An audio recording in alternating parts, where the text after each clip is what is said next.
Sweetheart, use mom's card. She's got about $130,000 saved, my son said. He handed my card to his wife without asking me. She went straight to the mall.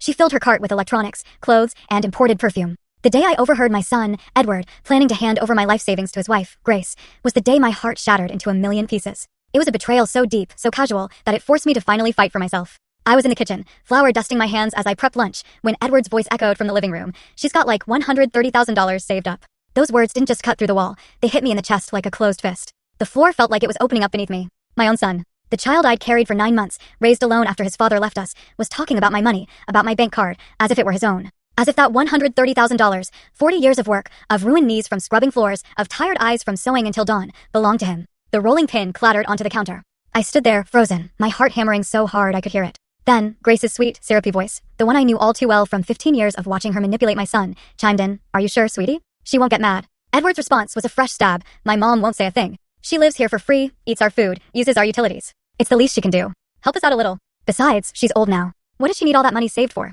We have expenses. We have a life ahead of us. Each word twisted a knife in my back. I stared at the dough, tears stinging my eyes, but I swallowed them down. No more crying. I'd shed enough tears in this house over the last 20 years. 20 years. That's how long it had been since Edward convinced me to sell my own little house to help him with the down payment on this property. Free, he'd said.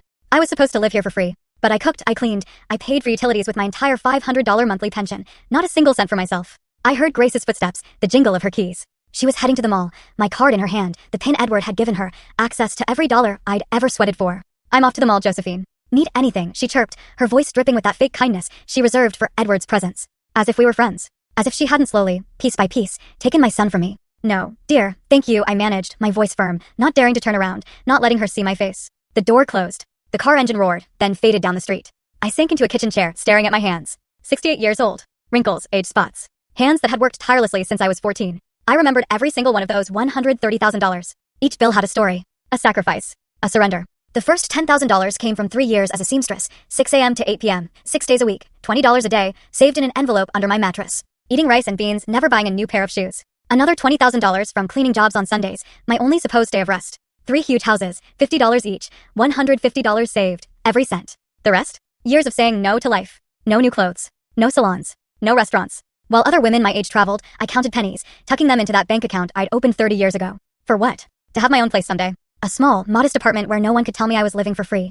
Where I could close my door and be the master of my own space, my peace, my life. It wasn't much to ask for, not after 68 years. But now my son, my own son, had just given away my card. Full story on the channel. Link below. Click now and watch what happened next.